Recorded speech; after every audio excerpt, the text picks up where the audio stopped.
welcome everyone to our session from global action to local impact. How do we do that? My name is Alison Craddock, and I'm one of the co-chairs of the GEO Capacity Development Working Group. And today I'm joined by an esteemed panel of our colleagues who will be discussing their impact plans and other achievements. Achieving and demonstrating societal impact is high on the agenda of many national and international entities. Applying an impact approach for GEO's activities showcases the evidence of the long-term achievements of the GEO Work Program activities. It makes the GEO Work Program accountable to their sponsors, GEO governance, and provides relevant information for accountability purposes and resource mobilization. So how do we ensure objectivity and transparency when measuring impact? Having a well-designed impact and monitoring plan of our activities as of the beginning might be the best solution. This session focuses on creating more awareness of the relevance of an impact approach for GEO Work Program activities, sharing best practices on impact design and monitoring, and exploring opportunities to strengthen and maximize the impact approach within GEO. We'll start our session today with a short introduction on the concept of developing an impact plan given by GEO's Impact Design Officer. And then several cases will be presented by GEO members to showcase impact approaches from different perspectives. This will be followed by a short panel discussion to reflect on the challenges when designing and monitoring impact, as well as how to enhance impact thinking in our way of working. Finally, interaction with the session participants will be encouraged by offering some time for Q&A. And with that, I would like to turn the floor over to Joost Teuben of the GEO Secretariat to guide us through his introduction and set the floor. Joost, the floor is yours. Thank you, Alison, for this introduction, and welcome all of the participants. Rick, can you go to the... So I was already introduced, and yes, I am within the GEO Secretariat, the Impact Design Officer. So might there be any questions after my presentation? Please contact me afterwards. Just to set the floor, my presentation is not on presenting a well-developed impact plan design approach. It is rather a discussion on the terminology. There is sometimes some confusion about the different terms that are being used in an impact plan. So it is rather explaining the terminology also when they are going to be used during the four presentations. Next slide, please. So this already might be an issue for discussion, but what is it that we mean by impact? But what I would like to focus on is that it is mainly about changes in people's lives. It's about a change in conditions you will see in society. So it is not that much a concrete deliverable or a concrete product, a data set or a tool or technology, because that is on another level, but really how that deliverable is being used by the end users and how does it benefit the society at large. Next slide, please. So what do we mean by an impact design and monitoring approach? First of all, it is a systemic method, and it's... Yeah, thank you. And it has mainly four objectives. It defines, it monitors, it evaluates, and communicates the results and the final impact of your GEO work program activity. Next slide, please. So there are many reasons why an impact plan might be very useful for your GEO work program activity.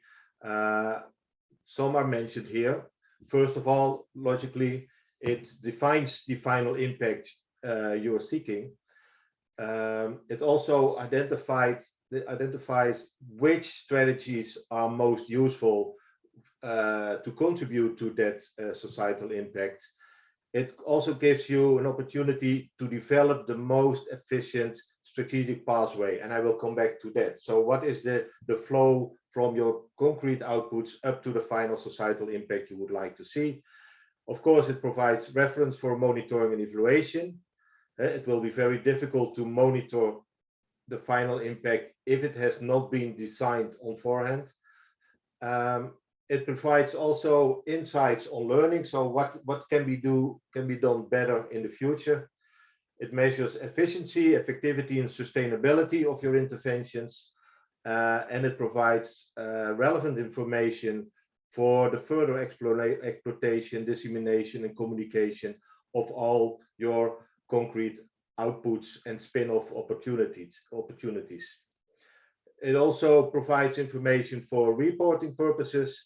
And finally, but not less important, is it ensures accountability to whoever is funding your activity. It should be normal that that funding agency wants to see what have been the results of the activity that they have been financing. Next slide, please. So what you normally see when it comes to developing an impact plan is that you go from your, you see that you have your GEO work program activity. The result of the activity is that you have a number of deliverables of what we call outputs. They will support outcomes, and I will come back to that. And finally, that will result in the impact you would like to see. And that impact might be beneficial for both resource mobilization as accountability. And you see there are other terminology related to that, the co-design process and the co-creation process, and very important, in which way users or stakeholders are engaged. Logically, when you develop your impact plan, you start on the right side and you go to the left. So you start with defining your impact, and finally you have your activities defined. But I will also come back to that. Please, next slide. So a little bit of terminology I experienced in previous seminars and workshops I have conducted that I've been conducting, that there might sometimes be some confusion, the difference between an output, an outcome, and an impact. Let's say that the outputs are the concrete tools, products, services which derive directly from your activities. So it is a concrete, tangible result of what you do within your GEO work program activity.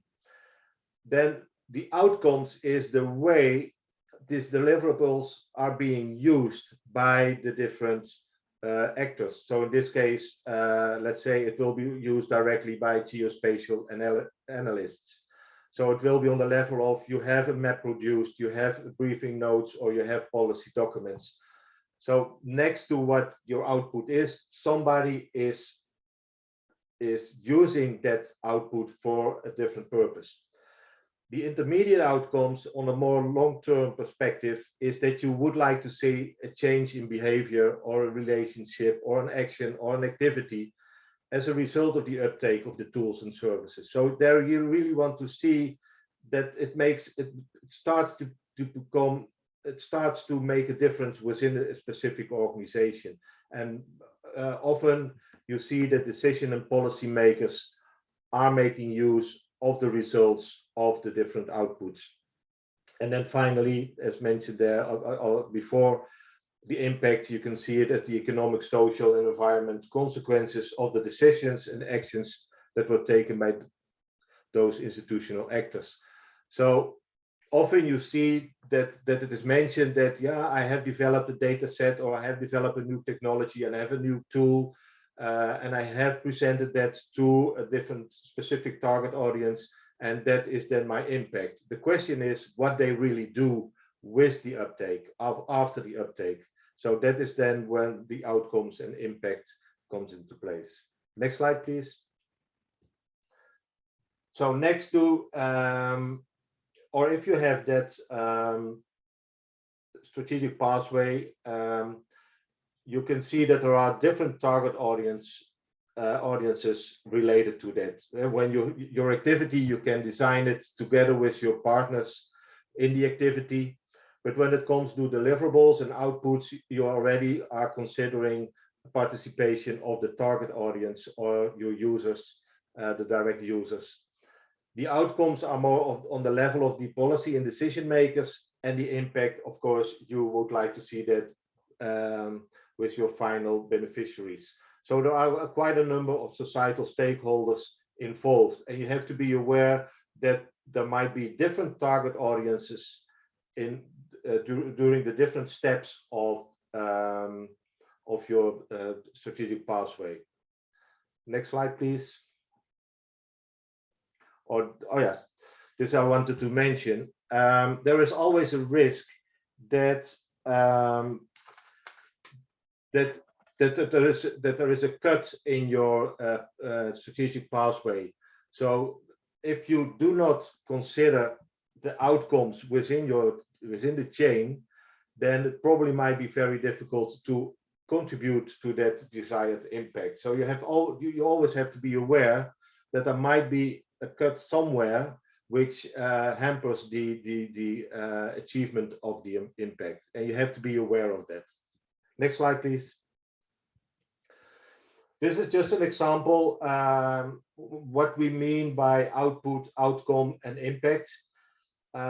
A very concrete output, and that might be an output from a research project or a GEO work program activity, is that you have developed models that predict changes to the climate.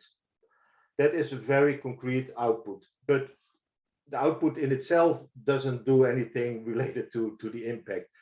It will contribute to that final impact if you also consider that outcome, and that is mentioned here as the Paris Climate Agreement adopted by the members to the Conference of the Parties. So there is a group of people that really take up that model, and they come up with the Paris Climate Agreement. And then the final impact is that there is a reduction of carbon emissions due to that policy intervention followed by the Paris Agreement. So you see the difference from output, very concrete, to finally the impact. And of course, there might be a feedback loop to it. Next slide, please. So very shortly, because I can discuss this for many hours, and there are different tools like the theory of change you can use to develop or design your impact pathway. But briefly, of course, you start with your problem analysis. You need to understand the needs of your user, so you can apply a user needs assessment. After your problem has been analyzed, you define your impact. And before you define then the outcomes you want to see which contribute to the impact, you can apply or conduct a stakeholder mapping. And the final step is then that you define your strategic interventions. And that means that you have to understand what the inputs are. Are they limited or are they sufficient? What will be the activities and what are the expected outputs? So you do not start with step 4. However, I have seen it in many cases when it comes to project proposals, for example, for a research project, that people start thinking about their concrete outputs based on what they have been doing in research or in their activity. And then they start thinking about, okay, what might be the impact? I prefer that you will do it the other way around. You start thinking about the impact and then see, okay, what are the activities needed to contribute to that specific impact? Next, yes, thank you. What I've seen in the GEO work program mapping report, that there was a conclusion that the main outputs identified by the respondents are use cases, scientific or Earth observation tools and products, training, webinars, MOOCs, videos, reports, policy documents, etc. And the main channels for dissemination are websites, geoportals, social media. The question arises, please click the following, Rick. The question is, of course, do these main outputs really contribute to solving the problem? Is there a direct link between the problem you have analyzed and the outputs you are going to deliver? That is really a valid question you have to consider. And when you look at the channels for dissemination, you can also ask yourself, do you reach the identified target groups with these channels for dissemination? I will not opinion on that. It is just for reflection that you always have to be keen on, okay, what is it I'm going to deliver and how does that contribute to the impact, and do we really address the people we would like to address? Next slide, please. So there are some challenges. I will go through it quite quickly. So within your activity, yes, you have control on your inputs, your activities, your outputs. That is what you are doing in your GEO work program activity. But what is it we can expect on the level of the outcomes and impact? Do we have influence on that? Next, Rick. So the question will then be, did you identify the correct target audience? And do we understand the change we want to see in that target audience? And do we use the right methods or dissemination channels? Yeah, it might be not that difficult to just present the outputs of your activity, but how does that relate to the outcomes, the change in behavior you want to see in your target audience?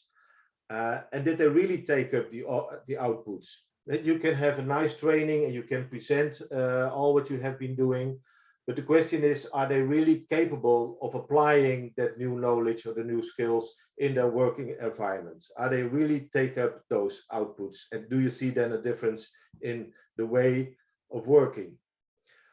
Related to that, you also have to ask, okay, you can present new skills and knowledge or tools in the training or webinar or whatever, but the question is if the organization is ready for the uptake.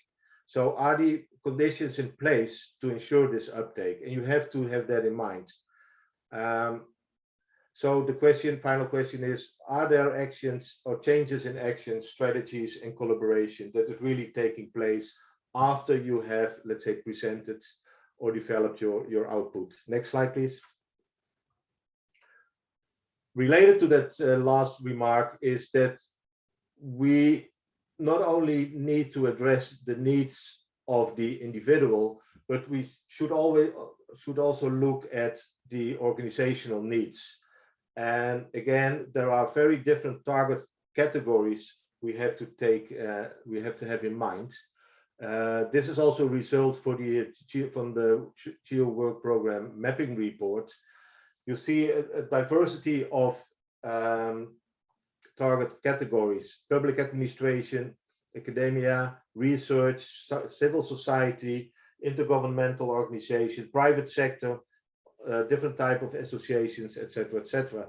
So there is not one fits all approach to address the needs of the different target audiences. So you have to be keen, okay, for whom am I developing my products? What will they do with it? What is the kind of support they might need? And then I'm not talking only about staff itself, but also the organization.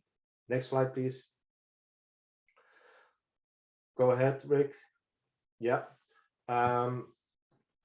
So also the monitoring part. Of course, that is an additional effort, and there might be a need for additional funding to really monitor the societal impact.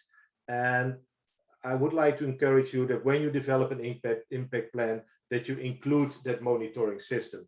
And of course, you can only monitor what you have designed as a starting point of your impact plan.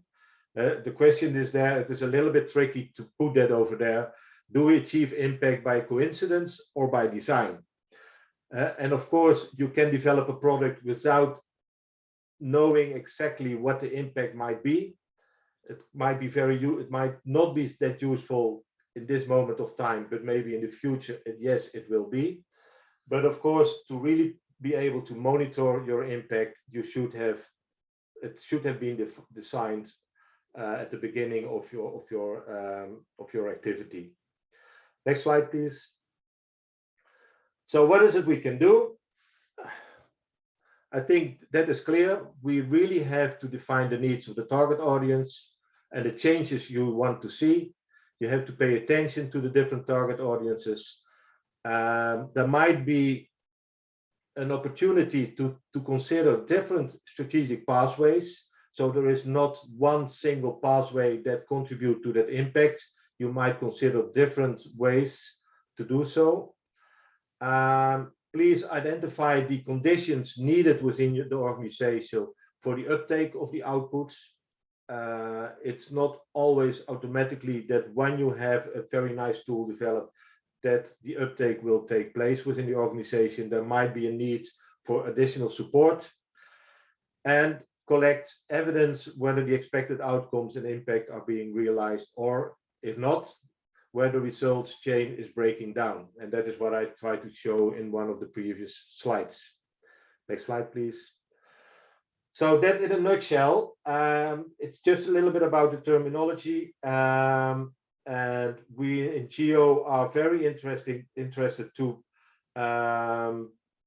promote the design of that impact plan for the different GEO work program activities. So please contact me if you have any question, or if you are considering developing an impact plan for your specific activity. And thank you now for your participation. Thank you. Thank you very much, Joost. This is it's been a great overview, and certainly clearing up a lot of questions that I'm sure many people have about how these things are best categorized and described. And so next slide, please. Next slide. All right, so now we're going to move on to our presentations of concrete impact approaches. And we will have 4 presentations from our colleagues from around the world who have come here to share best practices on impact design and monitoring and user engagement. And so next slide. Our first speaker is Kenneth Kasera from AfriGEO and RCMRD. And so Kenneth, the floor is yours. Okay, thank you. So I was saying that we appreciate the first presenter and possibly on the last bit of elements on how we can be able to quantify the impacts, and also be able to see on how we add up to the SDGs and the policies that we have globally. So I'll be taking us through some examples of how we're able to achieve impacts, and possibly the process of how it has been, and products of each of the steps that we've taken. My name is Kenneth Kasera. I work with the Regional Center for Mapping for Resources Development in Nairobi, Kenya, as the user engagement lead. Next slide. Okay, so we'll be looking at the user engagement elements and how the Regional Center plus the various partners that we are working with, that includes USAID, NASA, and possibly other survey-related hubs in the globe, of how we've enabled to achieve impact through the various either design thinking approach or the service planning process that we have on board. Next slide. We'll be able to the outline of this presentation. So a critical aspect to what we'll be discussing today is why user engagement, and that can clearly be seen in the outline that I've given, and possibly look at the outputs and possibly inputs as well. And then we'll end with a take-home message that we hope that we'll be able to set the stage for the next sessions. Next slide. Okay, so the slide is about the Regional Center, and this is an institution that was established in 1975. And the mission for the center is to enable institutions in Earth observation, in decision-making, in climate change.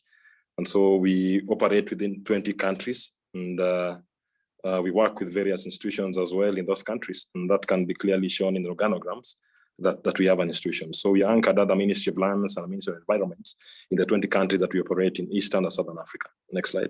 Okay, so some of the projects that we do at the center, and I'll be able to focus on the one that is indicated in red, that is SERVIR Eastern and Southern Africa. This is an initiative that is funded by USAID with the technical backstop from NASA. So the center, the aim of SERVIR Eastern and Southern Africa, be able to build the capacity of institutions within our member states to be able to use Earth observation in decision making. So we can see the various partners that we work with. So we have USAID, NASA, European Union, African Union, UNDP, and we do quite a number of activities with these institutions as well. Next slide. So SERVIR, the aim of the project is to improve capacity of national and regional institutions to apply geoinformation technologies with the aim of improving resilience and adaptation to climate change. So with the diagram that we can all see, we have the goal at the center. Then a partnership forms a little bit of a core to this, applied sciences, stakeholder capacity, and also hub capacity. So the 4 elements all feed towards the goal, that is to improve resilience and adaptation by use of Earth observation information and GIS remote sensing. Next slide. Yeah, so SERVIR works in 4 thematic areas, and that is agriculture and food security, land use, land cover and ecosystem, weather and climate, and water-related disasters. So the main, we produce data, we produce products, we produce tools, training, and also uptake. And so the entire circle is based on a service planning framework that we are going to be able to look at today and see the various products that we are looking at. Next slide. So this brings me to some of the critical aspects, and if we get this right, then we are able to really understand how user itself and so that we are able to improve the quality of life globally. So what possibly do we understand by user engagement?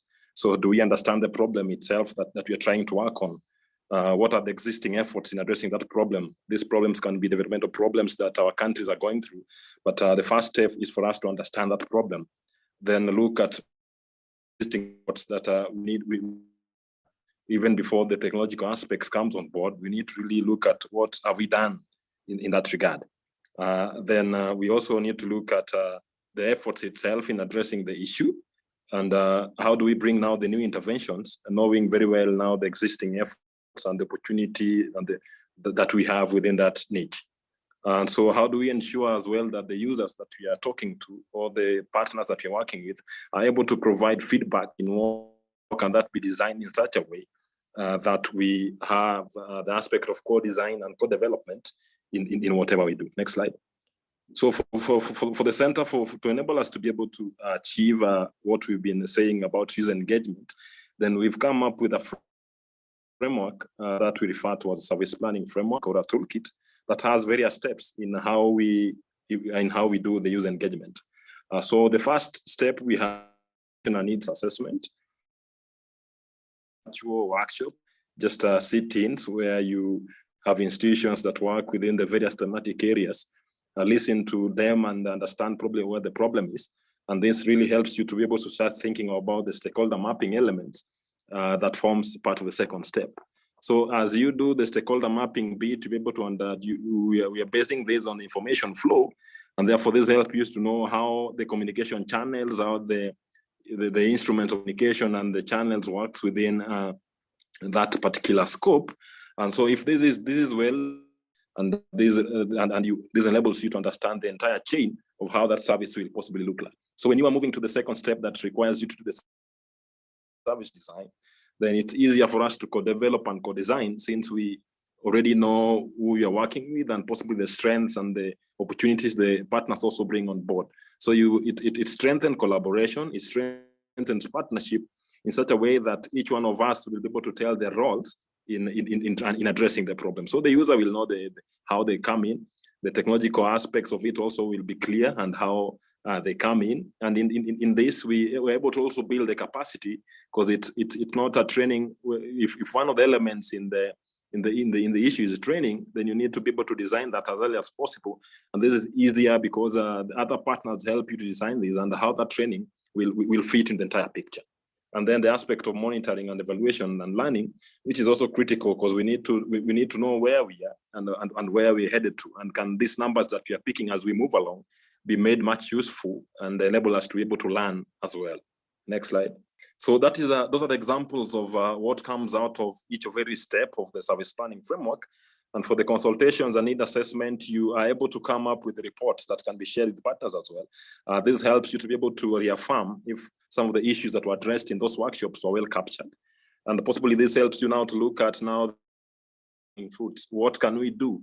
Since you have the report that can be shared with partners, then you guys need to agree now that based on what we found out in the scoping bit of things, then we are able to do this fast. So you prioritize based on what you got from the assessment. So these reports are very critical from the first stage of engagement. Next slide. Okay, so that is the output of the second step that we refer to as stakeholder mapping. So this is based on information flow, aware of the influence interest approach that we used to have. But as a SERVIR, we believe that we should base our stakeholder mapping on information flow. So this defines how the information flows from one stakeholder, how that information flows, the channel possibly in place, the formats that possibly information is being channeled through, the communication elements, and possibly this helps you understand possibly who is the key stakeholder in that regard.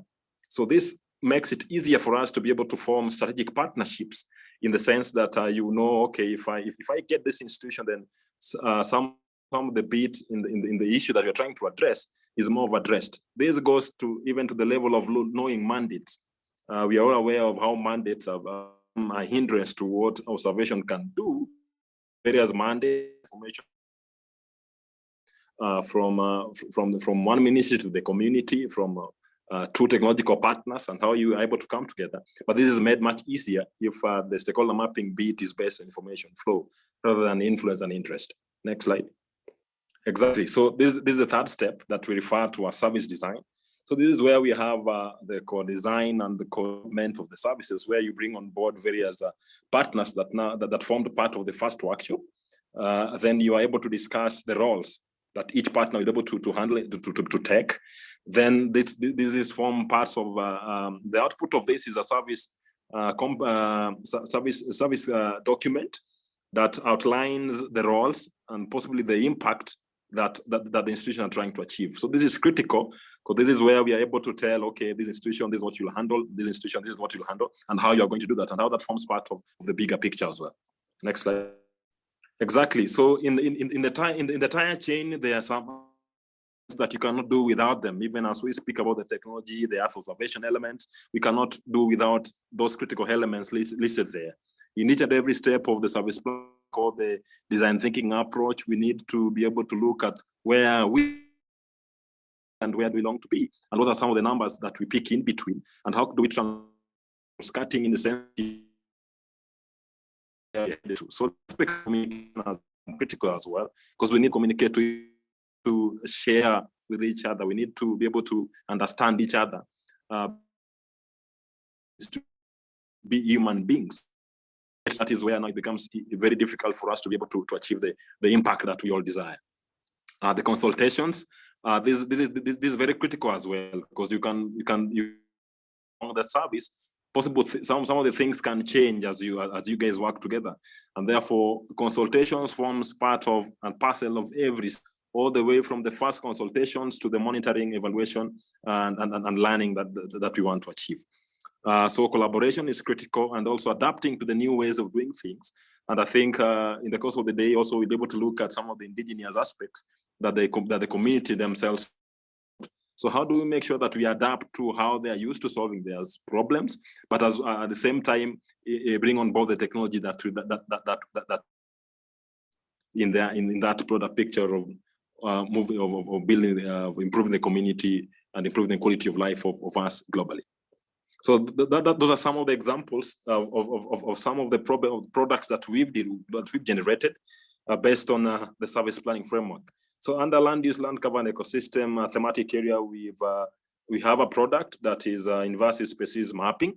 So this was done in a participatory approach, where you bring the community together, you define the problem, you bring on board the existing efforts they have and how they're trying to deal with the issue. And the incorporation of both how they're doing it and the technology makes it easier for us to be able to understand each other and work towards the same goal. So when you produce an application that can help collect data, it's easier for them to use this application because they're on the ground, so they easily collect the data for the technical aspects and also form part and parcel of the analysis. So whatever is generated from the entire chain is understood by all the partners on board. So allow me to end this by mentioning also a few takeaways that we've learned in this. The service planning approach enables us to easily identify the gaps. So whatever it is that you're trying to push outside there to the users is based on the gaps. You're trying to fill a gap, but not replicating what exists already. So we tend to feel that is the best way to add value to some of the existing efforts that we have on board. So you easily prioritize the issues that you want to address. It's easy for us to avoid duplication of efforts, and also linkages to existing efforts and opportunities becomes much clearer when you can have the entire chain and the entire picture with you. And that's achieved through service planning app that we refer to as design thinking approach as well. Thank you, and over to you. Yes, thank you very much. I think it was a great overview, and definitely a lot of themes that we're starting to see throughout our work, especially things like linking existing systems as well as avoiding duplication of efforts. So thank you very much. Our next speaker is Mark Noort from AfriCultures in the Netherlands, and he'll be speaking on user engagement in designing impact for EO and in situ database services in Africa. Mark, yes. The floor is yours. Thanks, Alison. Yep. I will not only speak for AfriCultures, but also on TWIGA. And I'm happy to see that I'm the third person now with a strong connection with ITC. So that is really amazing. And also, I was happy to see the slide that is a connection on the connection between RCMRD and TAMO. More about TAMO later. Next slide, please. Yes, so this will be the topic of what I'm going to talk about. Two projects, TWIGA and AfriCultures. Next slide, please. The first one is AfriCultures, and the main area of impact there is improved agricultural policy in Africa at national and local level. And for TWIGA, that is to increase the number and the coverage and the quality of in situ observations in Africa on water, weather, and climate. And the idea is that to do that through the delivery of services. More on that later. And there a number of similarities between the two projects. One is that they deliver what you could say public goods and services.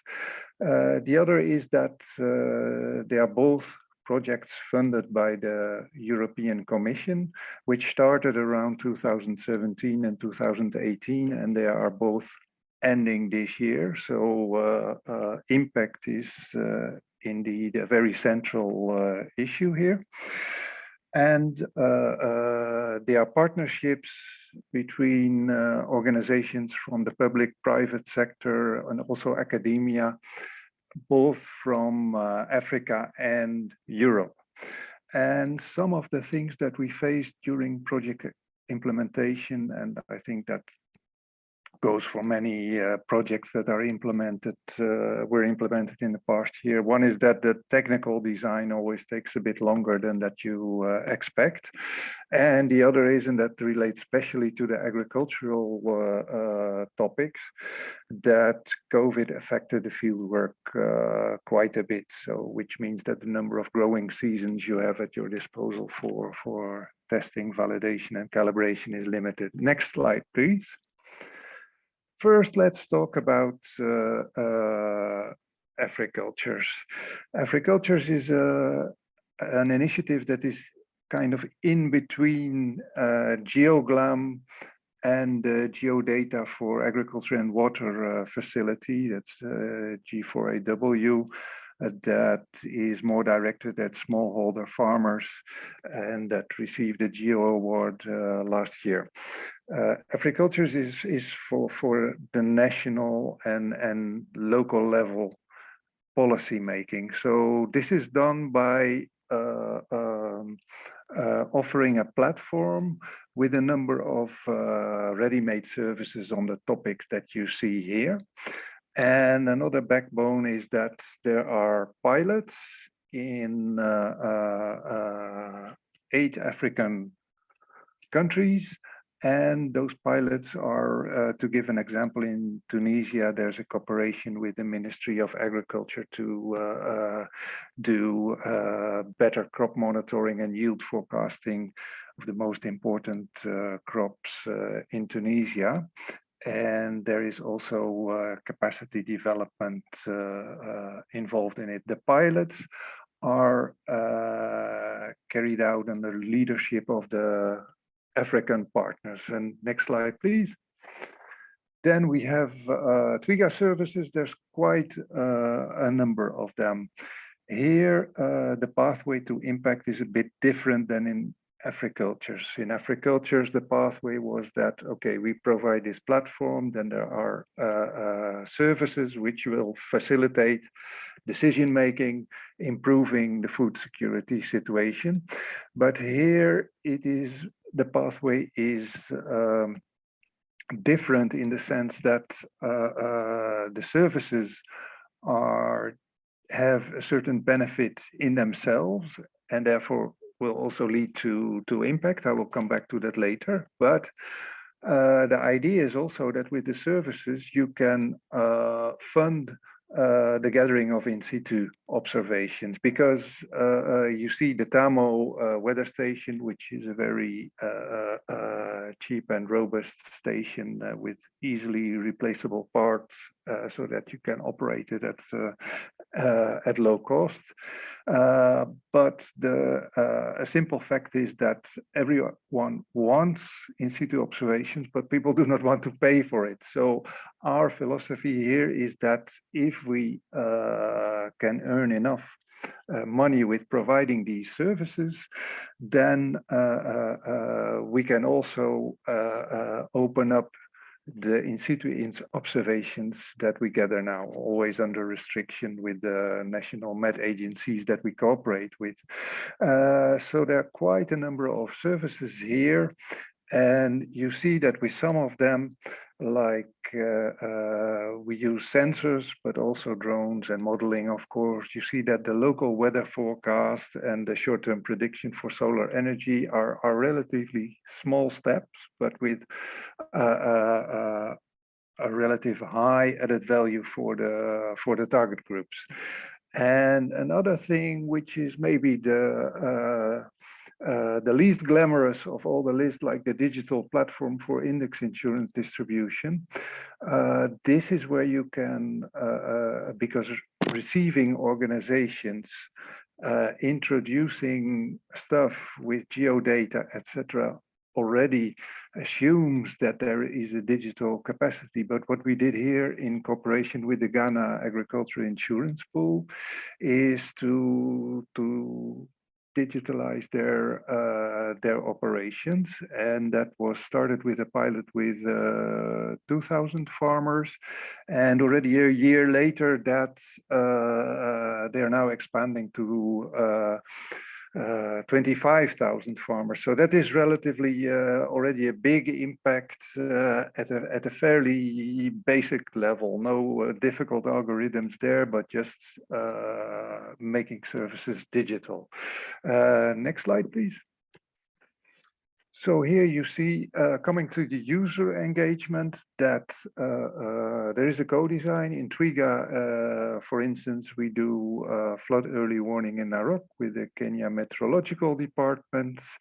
We do that together. In Rwanda, in Africultures, the government requested the university to work on the National Agriculture Insurance Scheme, because they want to be able to manage the whole system and not to depend on foreign consultants and secret algorithms. So that is an example of co-design. And both projects held a series of workshops to get really good feedback on how to improve the services and the way of operating. What you see below is a list with quite a number of corporations, and you see that the two projects also are related. For instance, in Africultures, there's flood monitoring, but no flood early warning. But this and also dam management is a component of the TWIGA project. So you see, for instance, with the Bagra Dam in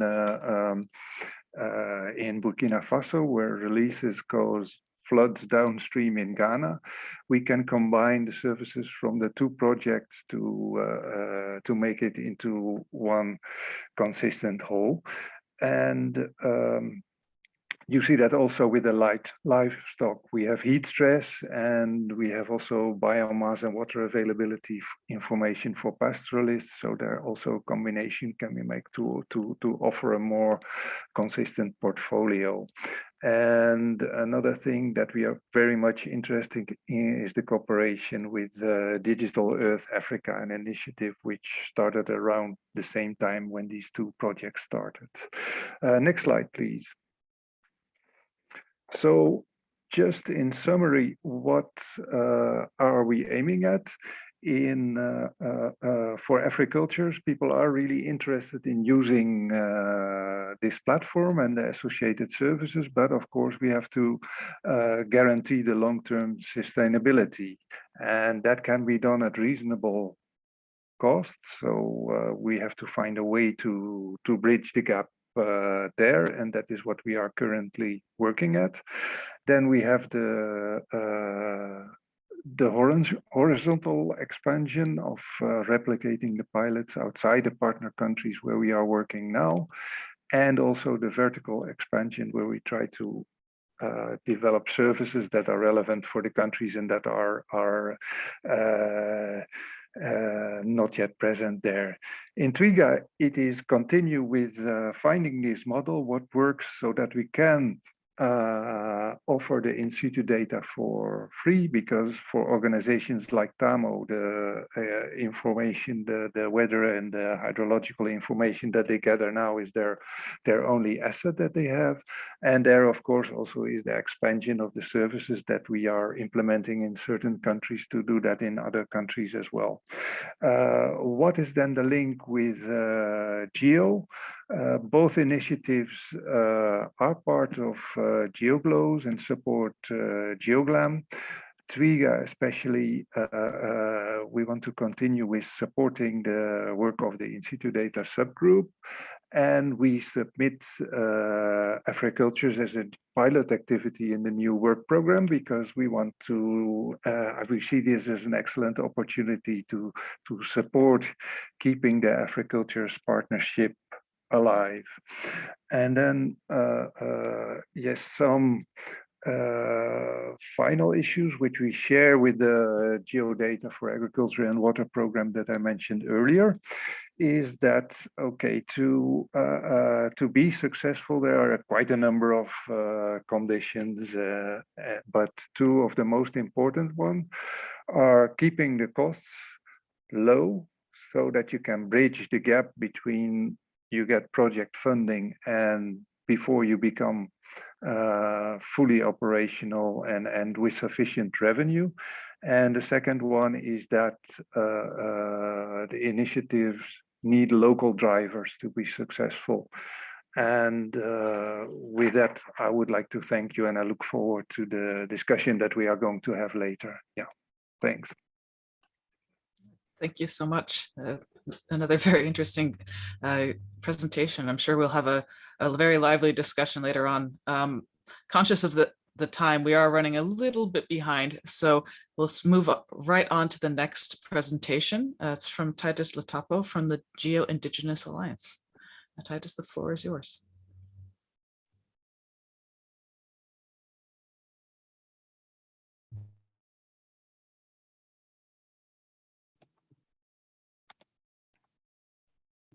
Yeah, so my name is Titus Letaapo. I work for TheSarara Foundation. which is a non-profit organization based northern part of Kenya, working with the Samburu community. Again, I'm a co-founder for Indigenous People Alliance. So that's who I am. Next slide, please. Yeah, thank you very much. So what I'm going to talk about is an application that we are designing. It's still on a design stage. So it's called a Namunyak application, or Namunyak in Samburu language is the blessed. So it's a symbol map. So it's a map or an application that is going to support the local Samburu community in making decision, especially regarding their land. Next slide, please.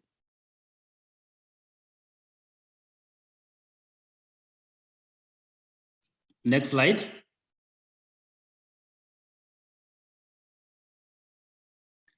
Thank you. So basically, to give a bit of a background on the application, this one came about when we had an indigenous hackathon in 2020, where 6 indigenous leaders plus 146 participants from 33 countries, where we met, and myself, after consultation with the leaders and elders from the Samburu community, we identified a challenge that we presented during this hackathon. Next slide, please. So first of all, in the first phase of the indigenous hackathon, maybe we defined the challenge with the consultation with the leaders, with the main aim of co-designing a tool in which the Samburu community will be able to participate in terms of contributing, as I said earlier, in making decisions regarding their land. The application will be on mobile phones, and I'm so grateful to the small team that came up to develop the app, which is still on design stage. Next slide, please. So that is the map of Samburu County. You find that we have 3 sub-county. The sub-counties are within the larger county. So most of the land within Samburu County considered hard-to-reach areas, and in most areas the land has not been demarcated. So the application will basically go a long way in supporting the local community in terms of mapping and maybe deciding their boundaries. And I will talk later on about the impact the application will have to the local community. Next slide, please.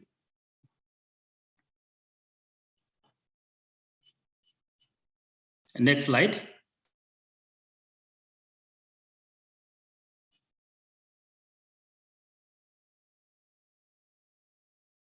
Can we go to the next slide, please?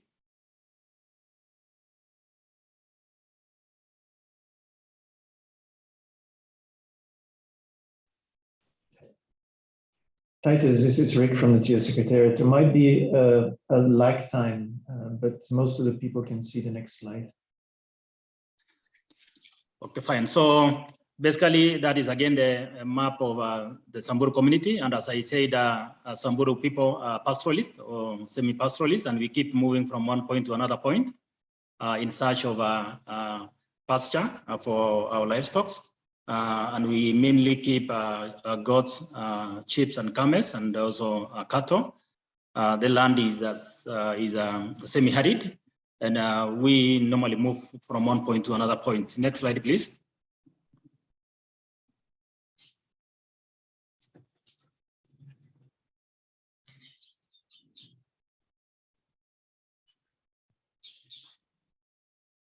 The next slide has been projected. Yeah. So mentioning just a few challenges facing the Samburu community, we have a lack of Earth observation data and tools, basically because in most cases our area has not maybe participated initially on other observation. The other thing is that there is poor road infrastructure, and as I said, most of the areas are hard to reach areas. There is lack of government services to within those areas because of the rough terrains. There is limited access to expertise in terms of mapping, high literacy level. So we also hope that maybe the Namunyak App or the symbol map will help in addressing the literacy level, because people will be using a combination of symbols in trying to locate places. Then again, as I said earlier, lead to government success. Next slide. Yeah, then looking at the application, as I said, or maybe most people in Samburu County have very old mobile phones and do not have necessary trainings to interpret data.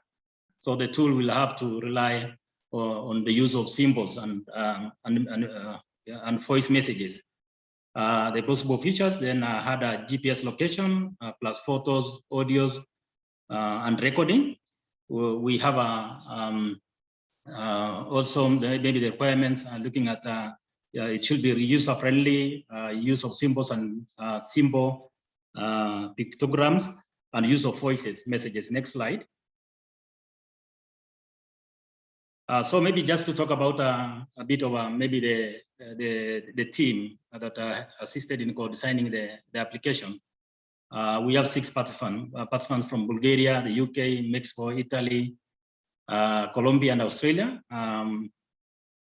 And the team suggested in using symbols to allow tribal to label their places on names using local cultural relevance symbols.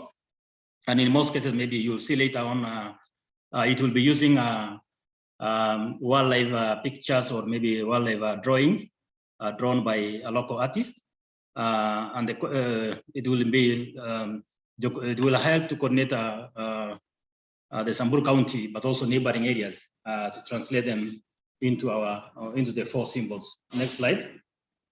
So it will look, the application will look like this on these pictures. Next slide, please. So we also try to test maybe the interface of the application with the app and the satellite imagery from Google Earth. The red square indicates a specific location in which is translated into the symbols. So look on that. And again, looking at the right, we have maybe the pictures of animals in both in English and the Samburu language, and also Swahili, just to maybe to assist also those who can read and write.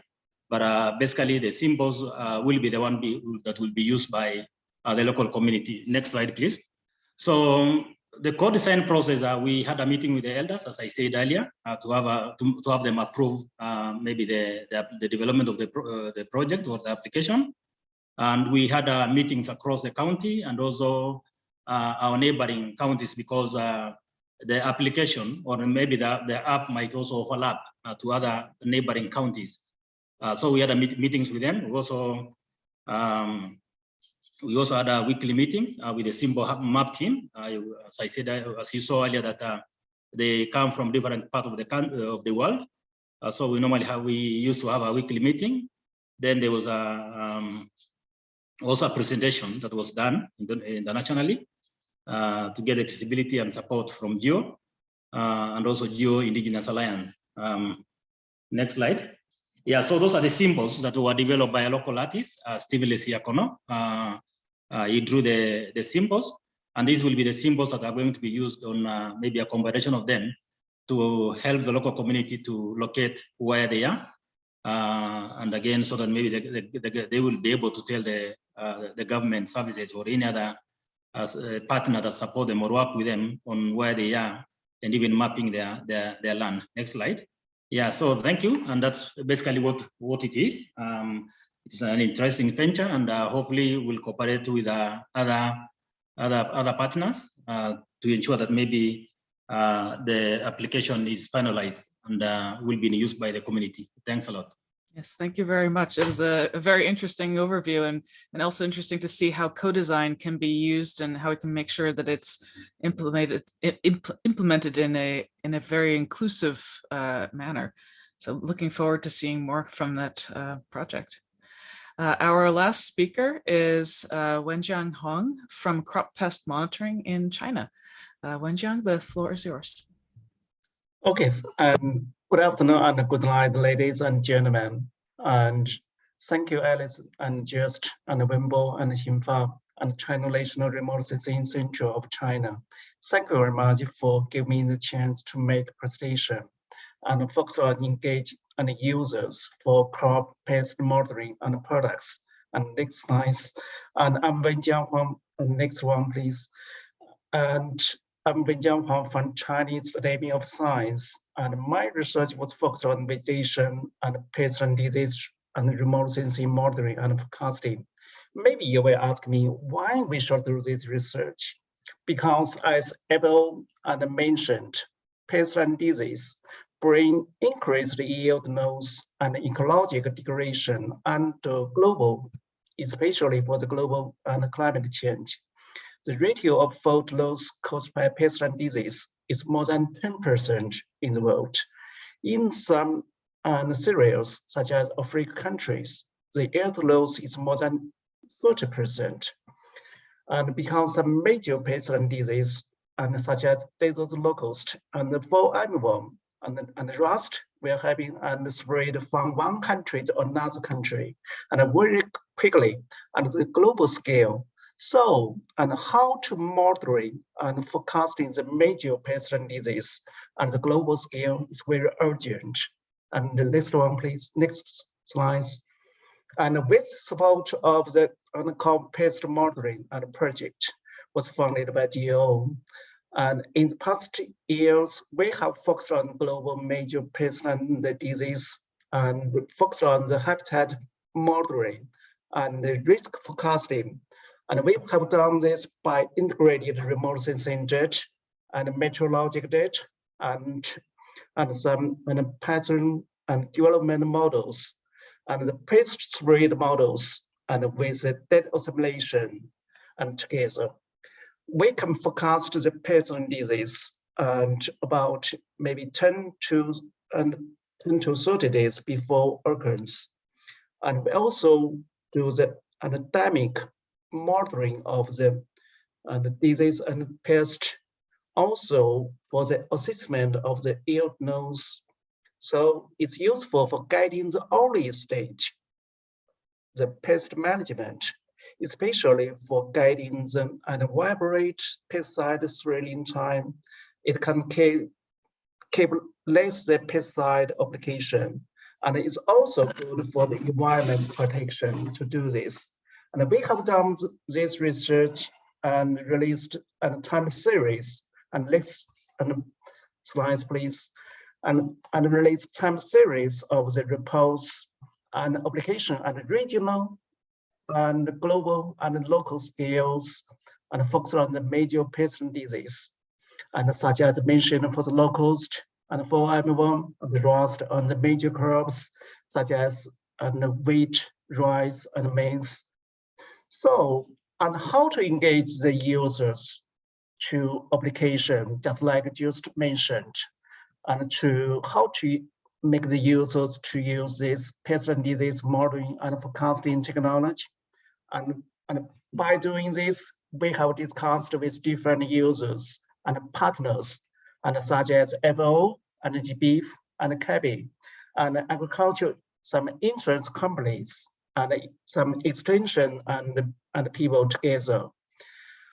And we think that maybe the 4 different service and design mode can be used. Next slide, please. And the first mode is called, it's called the metro data. And we can provide the metro data for pest and disease modeling at the global scale and the regional scale. And this one, just the users used by the FO, is guiding the early and scientific management and also can prevent the yield loss. With support of the data, FO inserts some warming to the high risk countries, such as Somalia, and Ethiopia and Kenya, and these countries to guide their crop protection. And we also get back from Ethiopia or Somali and to find the pest in the forecasted areas.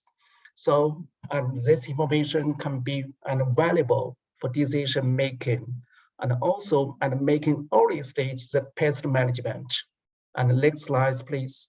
And the second mode is called, and we can use an API. You know that we can provide the API and the technical service for the pest and disease modeling on a global scale, and for the users such as GBIF, for guiding the biodiversity and conservation. Because users know that the GBIF and they can discuss with us and they use APIs to further to the environment for the environment and protection and detection, and also they can also protect the biodiversity. And just like the GB and the secretary and the team mentioned, the data of the locals and the data set, and is the first and remote sensing data set in GB for the global and use to support the ecologic and sustainable development. And next slide, please. And the third mode, and we code the map. And with the map, we can provide the pest and disease modeling and forecasting map for pest and disease to use. And this users and we have used for the by the Pakistan and people to use this. And just like we will give them pest and disease maps to use very easily, and especially for some extension and people to do this, and some farmers to do this, just like Ambassador Pakistan mentioned. And our technology and just is very useful for the Pakistan's food security, and through the sharing of the data modeling and assessment of this and the data of the locals to do this is useful. And the next slide, please.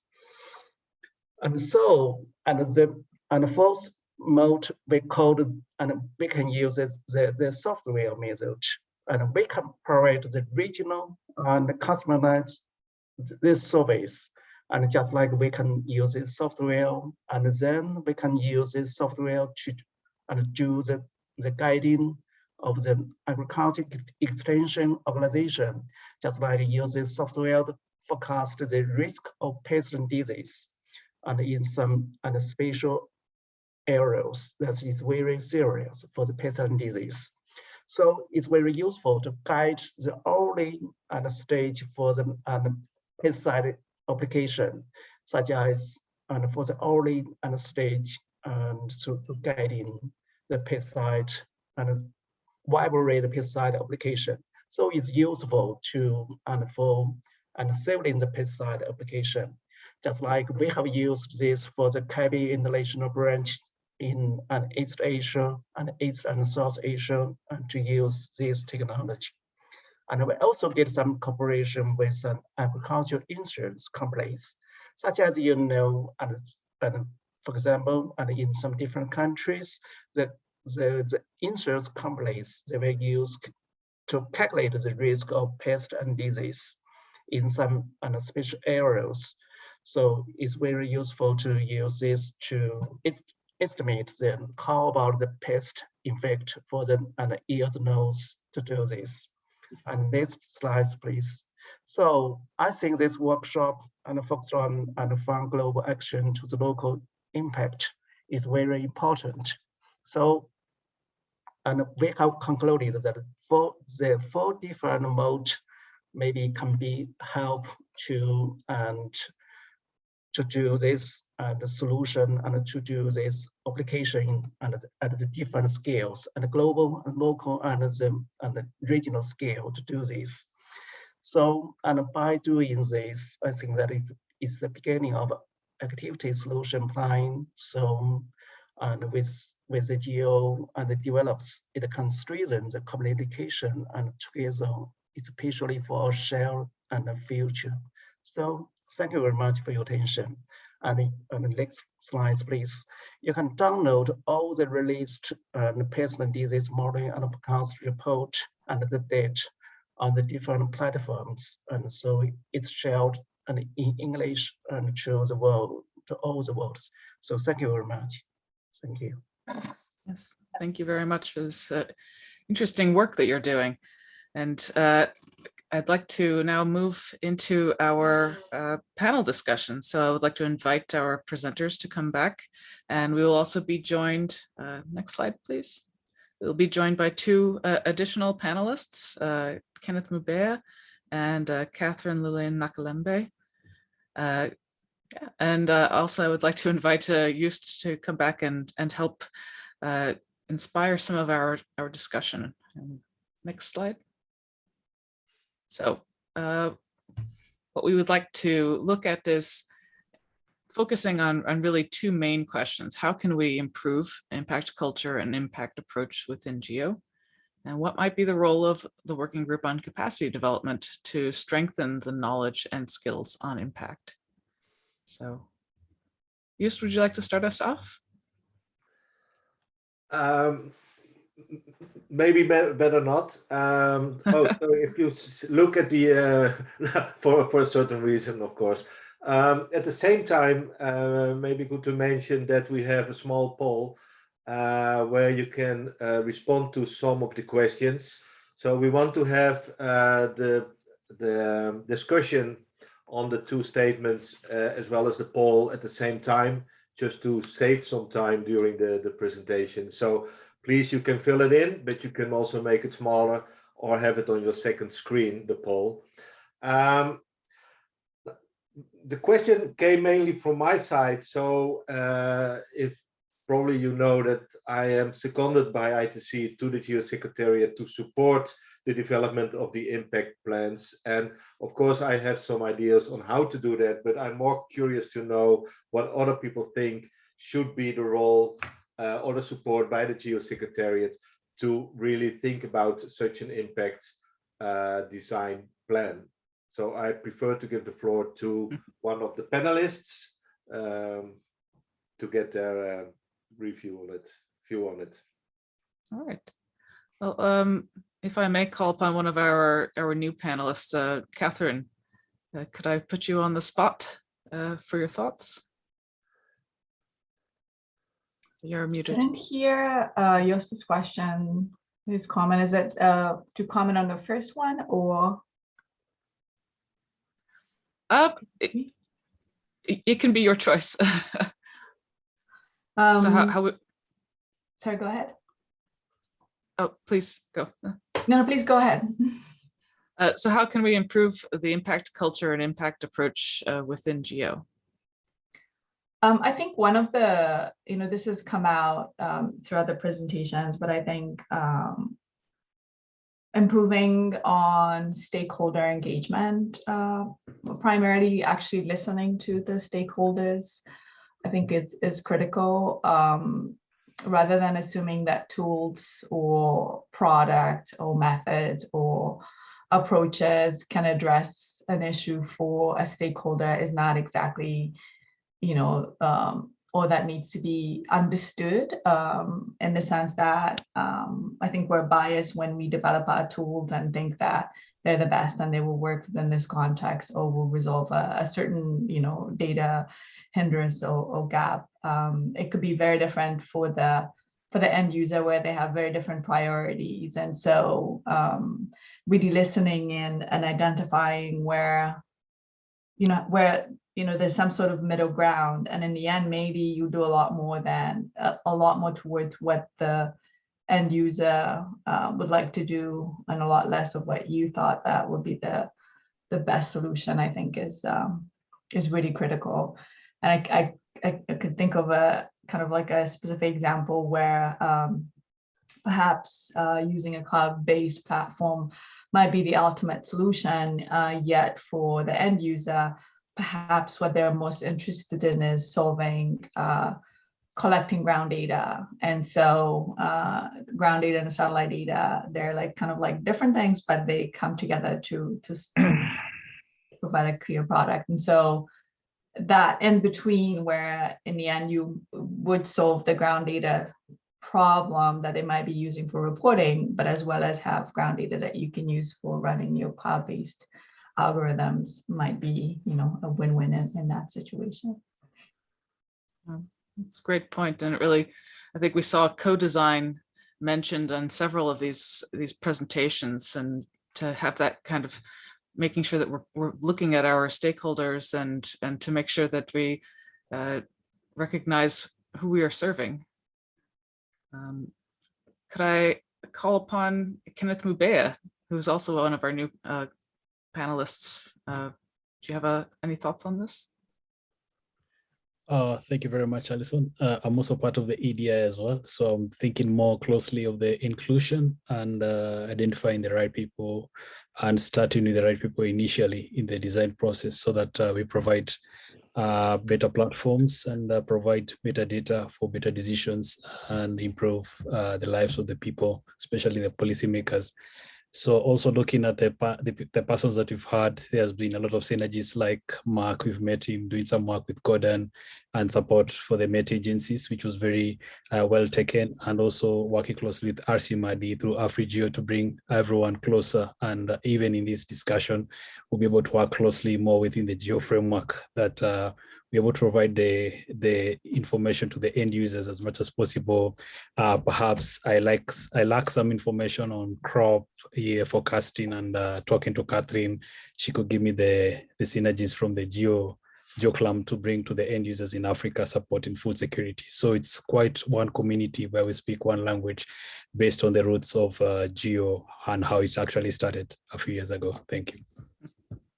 So moving on a bit more, so how could the capacity development working group help strengthen our skills on impact? Oh, hey, hi there. Mark, would you like to offer some thoughts on this? Let me mute myself, that helps. Yes, I was just trying to get my thoughts around the first one. I think that, well, if you look at the different presentations and also the activities, is that and also what Catherine and Ken said, there is a connection with the people outside GEO who are the beneficiaries of this all, and having the interaction with them through co-design and through workshops. That is, I think that is imperative. We should do that. And of course, you cannot do that, organize that all through GEO, but in GEO, you can try to gather these experiences and bring them together. Because if you look at, well, GEO, of course, is a global organization. The beneficiaries are usually very local, and what I feel, and what we also see in the projects, where we have a LinkedIn community with more than 1,000 young African professionals who work in remote sensing, GIS, and agriculture, is that there is a huge need for sharing this kind of experiences. So bringing together the experiences and making them public, distributing them, I think that is a good role for the capacity development working group in this respect. Just brainstorming. Thanks. Oh, thank you. Titus, do you have any thoughts you'd like to contribute to this? Yeah, thank you, and I hope maybe my network is good and I can be heard. Maybe just to add on what they have said is that we also need to look at possibly the end user, what the needs they have, or maybe what kind of capacity they require. If you look at the local communities, you'll find that their capacity is very low in terms of, let's say, even GIS or use of GIS or GPS, for example. So maybe the local organization can look at what kind of capacity building the local communities require, and what tools are relevant for their use. again, the government officials or even the relevant departments, they also need to look at what kind of capacity they are required. In terms of involvement, we also need to identify the gaps, or maybe which groups or what groups have been left behind or out of the, maybe in terms of capacity building. Yeah. Catherine? Yeah, I was going to add in terms of, I think it's Mark and both what Titus just said, just adding to that, where also thinking about the end user role. So a part of like what, you know, the capacity building, capacity development working group, documenting, you know, impactful activities and steps, you know, that were taken that could sort of be like a reference guide, or, you know, some kind of like checklist for, you know, for different partners, what they're trying to do. But I think one of the other things which also ties into the first point is understanding the different roles the end users would play, where they're not always defined as the users, because sometimes, and most times, they have clear contribution towards the success of whatever it is the activity is.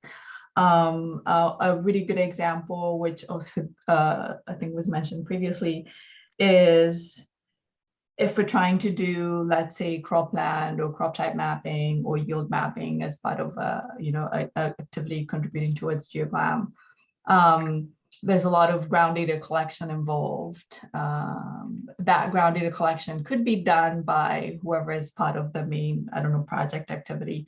However, a clear role in this would be that the end users have institutions that can do this and can do it at scale in a sustainable way. So the design could be that the activities design that the end user stakeholder organization leads that activity, and all there has to be is sort of like support and guidance to use those structures that exist, which, you know, kind of builds into sustainability.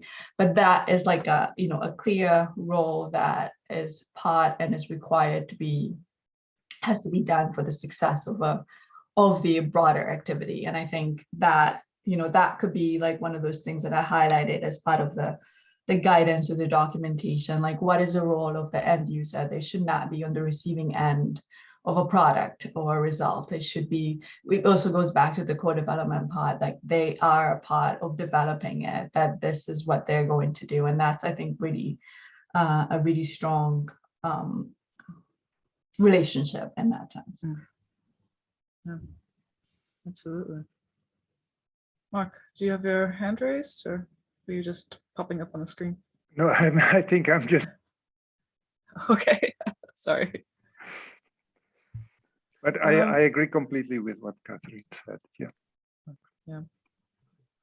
And I think this does bring us back to I think what Joost was initially talking about in terms of impact, and how do we structure this in such a way that we are including concepts of co-design, and that we are looking at output versus impact. So Joost, would you like to speak a bit more to that?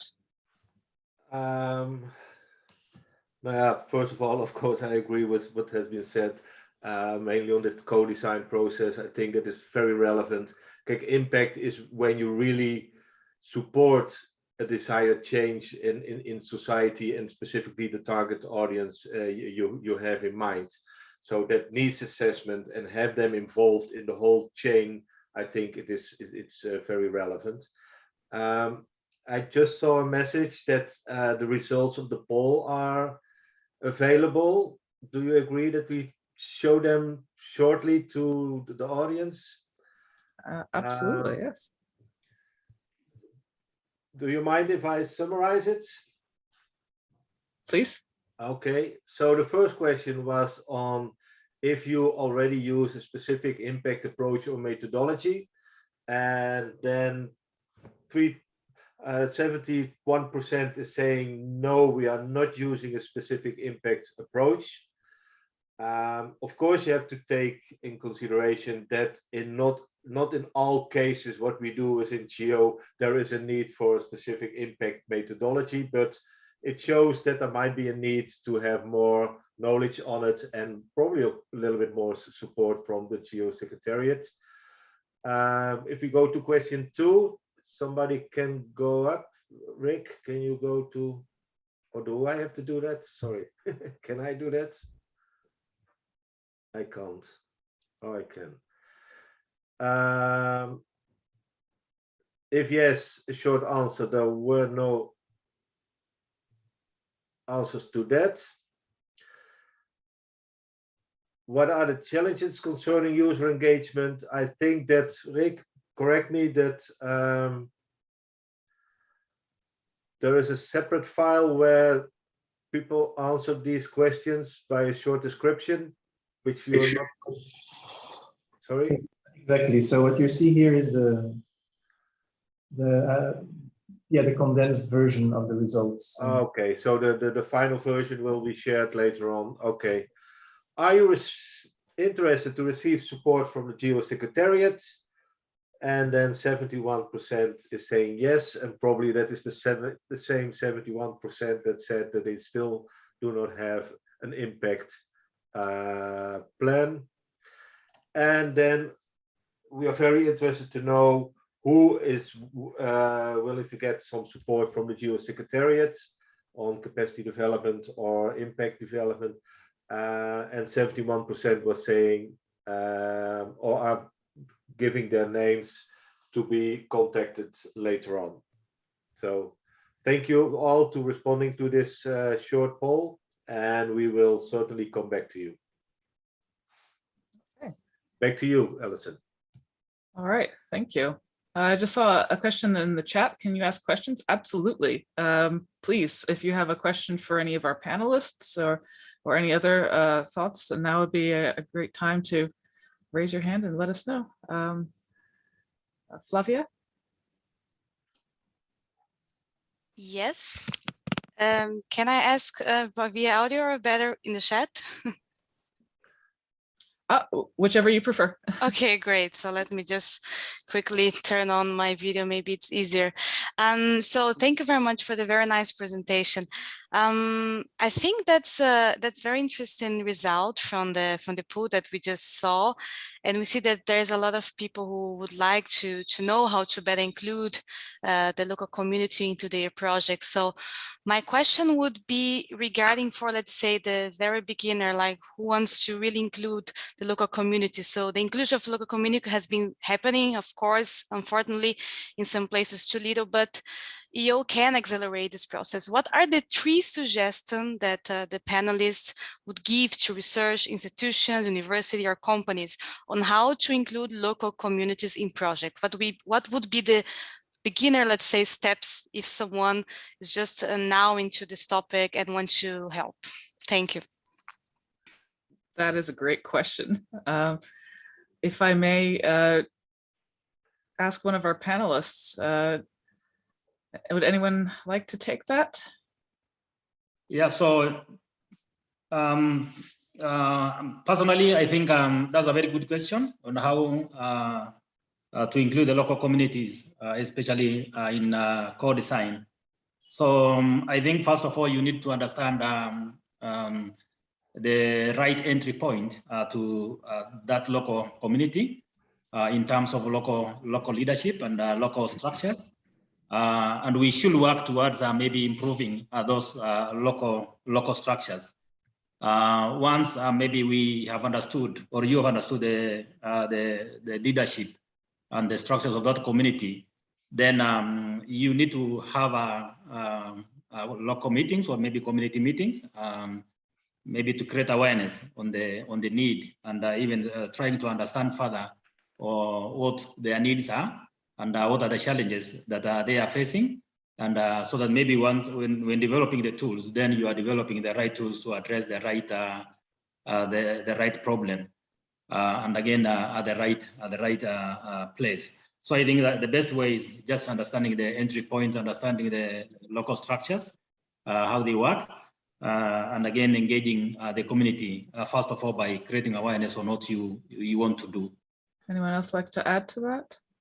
Yes, Alison, in support of Titus and his context in Samburu, which I'm aware of, is that the communities live in a conservancy. So we've done some work through the SERVIR program where we engaged the groups in the ground who work with conservancies, and there was an association of conservancies known as the Northland Rangeland Trust, which was bringing people together, and these communities have been able to support them in developing grazing plans where we do the GIS work, very nice work with assessments of climatology, and then we print maps and go on the ground with them, and they actually can see where they can do their grazing within 1 year, how was the weather last year, and how is the season right now, so as to promote peace and sustainability of communities. These are really worked. And further, we've been able to support some work on the relocation of giraffes in Lake Baringo because there was some lack of pasture. This was a story we did last year with a champion. So also alluding to the communities and identifying a champion that you can also continue to work with. For example, a champion right now could be Titus, whom we can continue supporting the various work to use the various platforms. That's a great point. Alison, there's a hand raised by Xingfa Gu from China. Yes, thank you very much, Madam Chair. And I do appreciate all the wonderful presentation of this session. I have one question to Joost Teuben about the impact design. You have mentioned the 3 notions of the output, outcome, and impact. What do you think about the GWP results and our 8 societal benefits of GEO and the 4 priority area of GEO inside the 3 notions? Please, thank you. To be honest, sorry for that. I'm not sure what the question is about. I did not grab it totally. Sorry for that.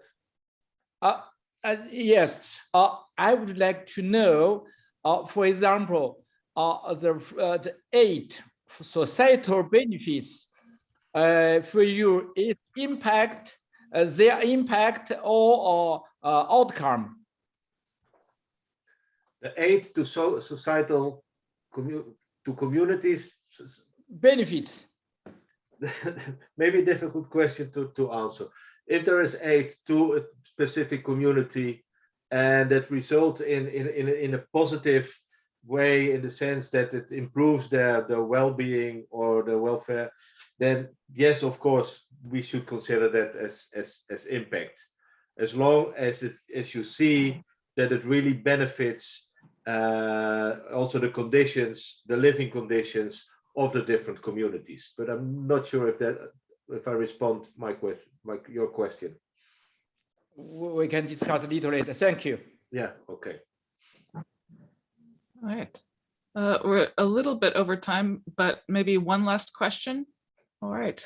I could just comment on the last question. I think one of the things is to, if you're completely new to a community organization, I think listening, so Titus made a really good point, identifying, the entry point. And if you're in, if you are let in, if you're allowed into the community or the organization, spending time listening and understanding the day-to-day workings of the organization, I think helps a lot. You can kind of figure out, sometimes it's very basic contributions that, do not require any fancy tools or data, but then that open up an avenue to work with that organization and build that trust, I think is pretty critical. You might not leave with, the community using the tool that you came with, but you leave with a relationship that then you can build on later on, potentially. And so I think that's I think the listening and taking time, it really, really does take time to build those strong relationships for sure. All right. I have been informed that we have exactly 1 minute left in our session. So is there anything else that our panelists would like to share as a parting thought? I think from the Digital Earth Africa, we've learned that everybody is important in the process. Sometimes you go to the government offices, sometimes you're a little bit disappointed with the progress, but you keep trying, and you'll have a champion who will help you even reach out to other communities that you wouldn't be able to access. So everyone is important in the process. Thank you. Great point. Maybe, Alison, from my side, the last point that impact is not something easy to measure, and often your project ends and you still haven't seen that impact you're looking for. Often you need much more time, and even some years after your project has finalized, that you can measure your impact. So it's not a concrete result after having finalize your activity. That is one. The other one is that it's quite easy to explain what an impact plan should look like. However, in practice, it is quite complicated. You have to think on the long term. You have to think about what are the changes you would like to see in the communities you work for. You have to think about what might be the best way to approach those communities. What was mentioned already, maybe you need some community leaders, you need to involve different users, you need to understand who is the more important contact person. Then you have to think about what kind of results you want to achieve, what are the dissemination channels or the communication channels. So there is a lot of reflection and thinking around it. And again, I think we, from the Capacity Development Working Group, as well as from my side, from the GEO Secretariat, I think we can provide, or we are most willing to provide support to that. Thank you. Yeah, absolutely. I'm sure that we look forward to your help with better defining these plans and how we can make plans that, or make plans that can also change when necessary to really reflect the impact holistically. So I'd like to thank our presenters and our panelists. Thank you all for attending and for the questions and discussion. And this is just the start of many of these conversations. And so let's please keep these things in mind. If anyone has further thoughts or ideas, then please do contact the GEO Secretariat and specifically Joost and myself, and we'd be very happy to continue talking about this in the future. I'd also like to thank the GEO Secretariat behind the scenes for organizing and running this session, and I wish you all a very good day, good health, and take care.